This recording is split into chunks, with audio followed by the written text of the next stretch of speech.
I think what resonates with audiences in a lot of ways is that they see this family that's been through so much, and there's this passion from everyone to keep trying to make it work. And I think that that's really beautiful.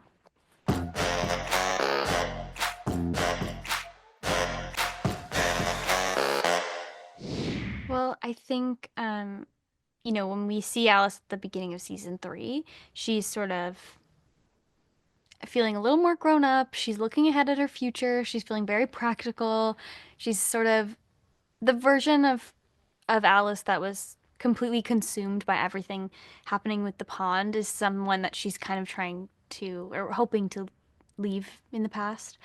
And so I think the interesting thing will be seeing how much she can still stay true to herself and her number one priority being her family and the possibility to, heal and help her family through time traveling and exploring that part of her life while also, being grown up and looking ahead and trying to be a teenager in the present day as well.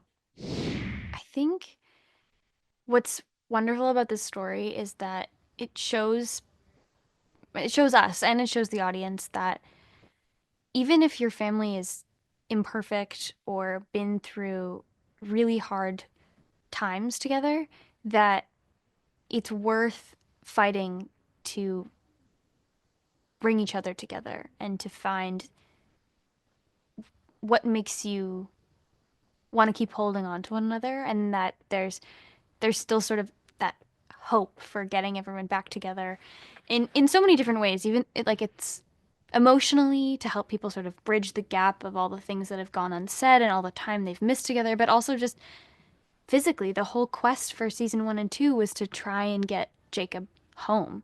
And so I think it I think what resonates with audiences in a lot of ways is that they see this family that's been through so much, and there's this passion from everyone to keep trying to make it work. And I think that that's really beautiful. I think this year we do travel to the 70s. And what was so great is that the music from the 70s is so fantastic and so iconic and really takes you right to that moment in time. And a really interesting parallel for me and Alice is that, um, Alice never met her grandfather, and then she was able to travel back in time and sort of have that relationship with him through music. And for me, I also never got to meet my maternal grandfather. And when I was a teenager, like around Alice's age, I was gifted a record player and like all his records. And a lot of them are from around the time of this season, around the 70s. So, Carole King and all the sort of um, that stuff that like really takes you to the right to that era. And so for me, it was really meaningful to sort of latch onto the music, and that's something I would take with me because it's something I have in my real life too. I know when we get together, we all sing. So, I mean, it's funny because Chyler and Evan and I, we love singing. We cannot stop singing. We're always singing all the time. When we get together, we all sing together.